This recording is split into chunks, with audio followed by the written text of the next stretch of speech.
খেলা দেখবেন? খেলা মানে তাও আবার ফুটবল খেলা। চলেন দেখি।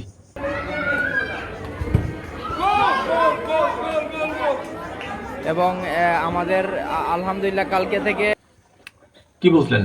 মনে হইতেছে না আরে এটা তো মসজিদ, এটা তো কোনো ফুটবল খেলার মাঠ না, তাই না?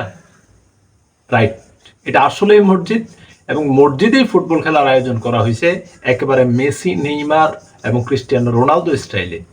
আর এই আয়োজনটা করছে আমাদের আপনাদের সবার প্রিয়, যারা সহি হাদিসের ধোঁয়া তুলে তুলে মুসলমান উম্মার 12টা বাজায় দিচ্ছে, সেই আহলে হাদিসের ভাইয়েরা। তারা মসজিদের মধ্যে এখন ফুটবল খেলা শুরু করছে। মানে বিষয়টা মজার না? নামাজ পড়বেন, নামাজ পড়ার সময় যদি একটু এন্টারটেইন নিতে মনে হয়, ঠাস করে ফুটবল আসবে, এটার মধ্যে লাথি দিবেন, আরেকজন আবার আরেক পাশ থেকে লাথি দিবে, এইভাবে নামাজও চলবে আবার ফুটবল খেলাও চলবে। কি একটা দারুণ বিষয়, তাই না? কিন্তু না, বিষয়টা আসলে দারুণ না। যেখানে আল্লাহকে সেজদা করি সেখানের মধ্যে ফুটবল খেলা তো চলতে পারে না, তাই না?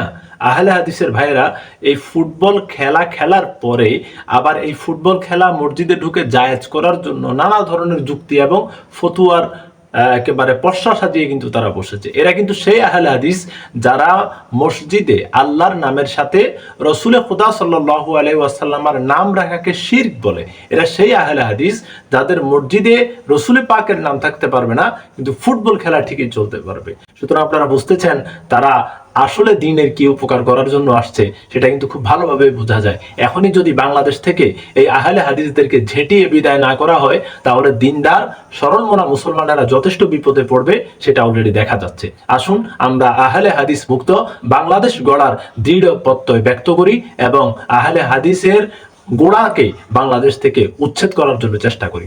ধন্যবাদ সবাইকে।